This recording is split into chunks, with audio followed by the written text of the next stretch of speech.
Can you talk about some of the events you specifically have for women veterans? Yes. So you mentioned earlier about the alternative healing modalities.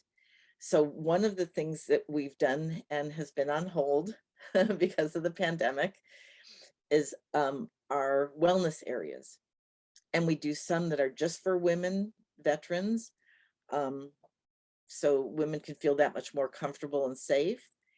Others are for all veterans. Sometimes we do military spouses. Um, and again, exploring possibilities. So we will have a pop-up clinic and you get to sample. So not be lectured about, but have an experience of acupuncture, different kinds of massage, craniosacral work, Feldenkrais body work, body talk, Reiki. We'll have a therapy dog there. So often we've had 12 different modalities that you can sample. So again, I keep waving the fact, come explore with us. Come explore with us. And the mindfulness helps you explore with openness and curiosity. So maybe someone, no, I'm not doing that. I'm not doing that. It's like, okay, you know, I'll cut you some slack. I'll try this. I'll try this. And found that amazingly, an issue they had physically was dealt with in just a 15-minute sample treatment of one of these modalities. A door just opened up. And we never tell people, don't take meds or don't do your therapy or don't do this. It's like, this work is supportive of whatever you do and complementary to whatever you're doing. So you can add in this kind of energy work or add in this, massage therapy or acupuncture to further support what you're doing. So similarly, I have found that music is amazing. And opera, although some people say, what are you doing? What does opera have to do with veterans? It's like, just trust me, there's always method to my madness. I'm not random and doing something, this work is very carefully crafted and has a lot behind it. So the possibility of opera, and all of our work is free. So you're not paying for the alternative healing modalities. You're not paying for the opera. So a group of veterans comes with us as our guests to an opera performance. Before the opera, we'll have a few workshops where we talk about the themes in the opera. You get to know, this is the story, here's some of the themes in it, and find some possible connections with those themes. The very first opera we went to, here we're inviting some people, and one person's response was, why would I ever want to do that? Opera, that's weird. And I was able to say, does this story have any connection to you? Does this resonate with you? This is the story of a woman waiting for her American naval officer husband to come back to her and their child. Eventually, when he does, it doesn't go so well. There's some betrayal involved, and she is completely abandoned and distraught, sees no hope, and takes her own life. And people are going, whoa, had no idea. That's all too familiar in a number of ways. So it's like, okay, let's talk about some of these themes. Being in a foreign country, being connected with someone that is very different. We pull out a lot of the different threads, read a synopsis, and then attend the opera. And before the opera, there's a pre-talk, usually given by the conductor, to give more orientation to the opera. So in our discussions, in reading the synopsis and seeing photos from it, then in attending the pre-talk, we're a lot more familiar. We'll understand more, appreciate more, enjoy more. And our seats, we're not up in the, need an oxygen mask balcony. We're on the main floor and we're near the translation screens. So no one has to learn German or Italian overnight. You're reading along in English with what's being sung. And this amazing comprehensive experience of this beautiful environment and the lighting, the settings, the staging, the costumes, the live orchestra, the acting, and the voices. It's a really amazing experience and allows, especially if you've been doing some of the workshops with us and doing some of the mindfulness, an amazing, just uplifting, beautiful, beautiful experience. And at the end of one of the operas, a gentleman said to me, Gail, I couldn't tell you this, but I was weeping through this opera because the way that guy treated his wife is how I treated my wife when I came back from Vietnam. I took out all my rage and frustration, and everything came out at her. And I said, so how did it feel seeing your story told from the stage with people paying $500 a seat to hear your story? He said it took the shame and the sting out of it. Wow. So, we're not going, oh, yes, participate in music therapy with us. But the work we do is incredibly therapeutic, not because we're hitting an issue head on, but because we're experiencing something that deals with it in a different format, whether it's music or art or alternative healing modalities or a book club or going to a Dodger game. I mean, we do so many different things.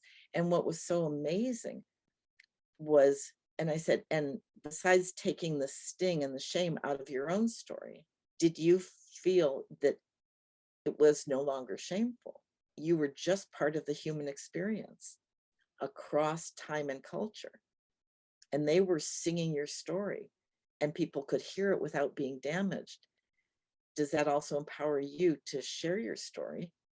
Because it deserves to be heard in the right context. It won't damage other people, and you could help heal other people. So the work is incredibly empowering. It's incredibly healing, but not because we're sitting down and going, tell me your story and we're going to dig into it. It's just, we're exploring possibilities and finding that no matter how intense the experience was, no matter how much damage it did to us, we're not alone in that. We can hear it in Greek tragedies. We can hear it in operas. We can read it in poetry. We can see it in art.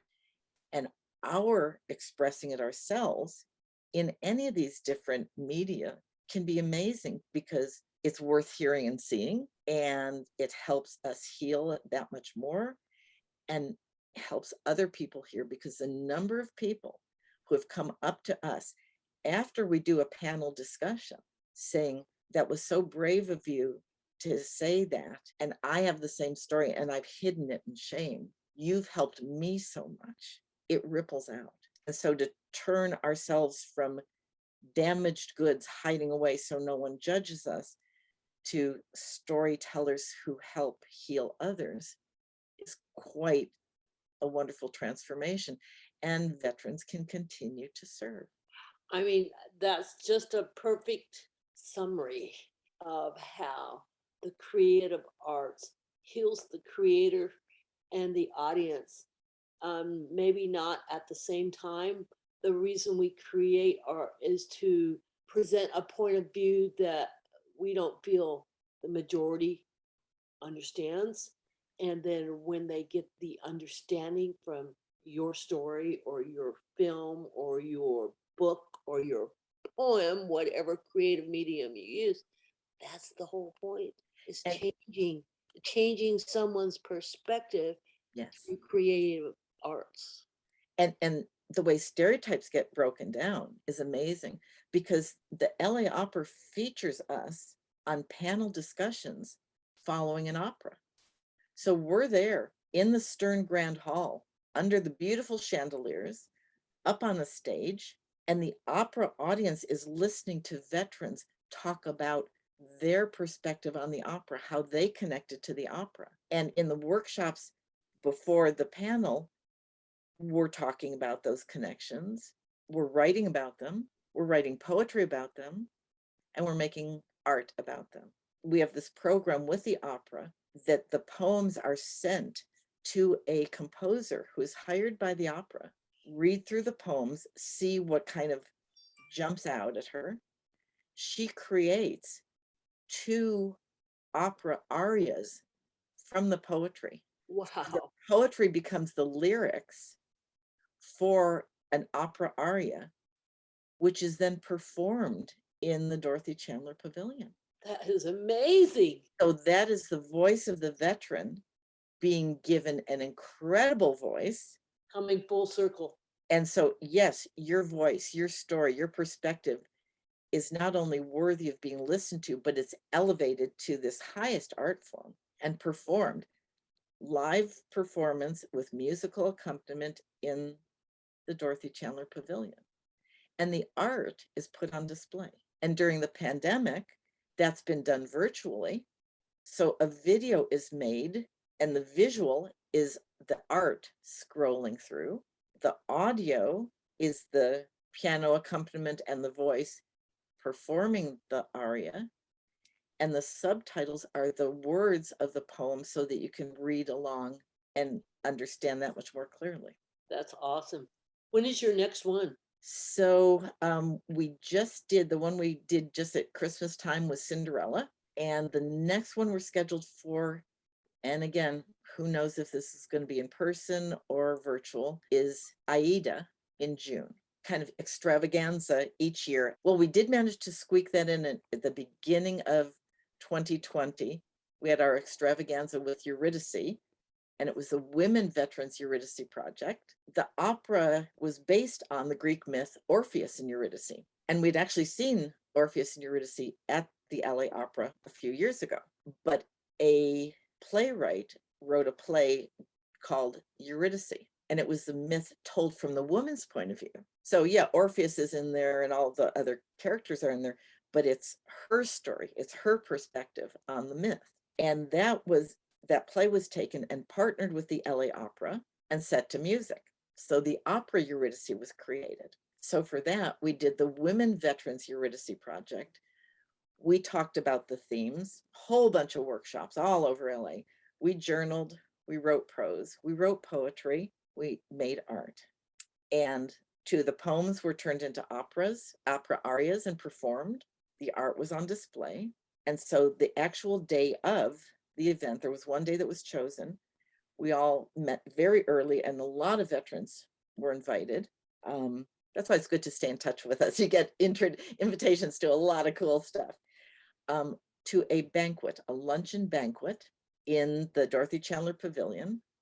Incredible food, just beautiful, just treated to this wonderful meal.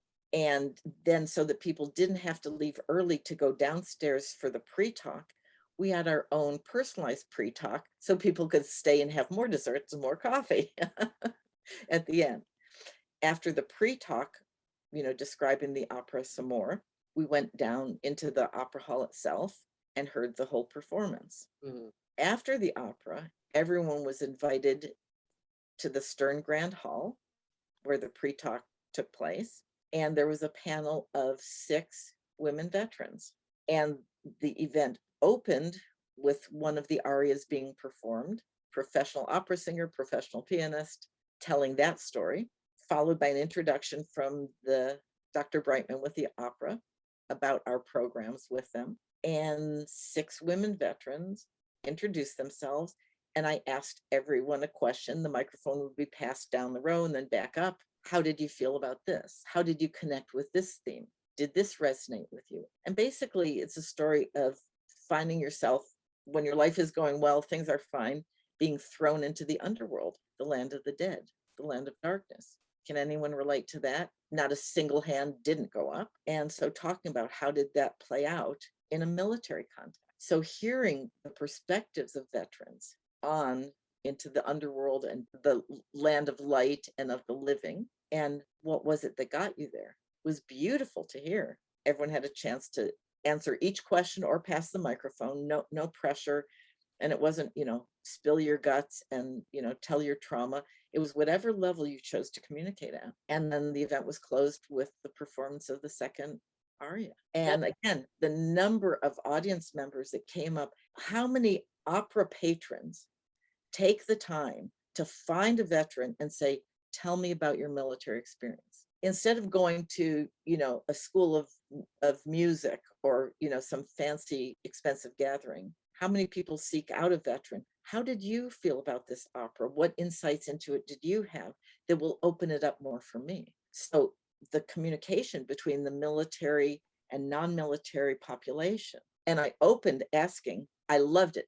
When you were invited to a panel discussion with veterans after the opera, how many of you expected to see guys up on the stage? And almost every hand went up.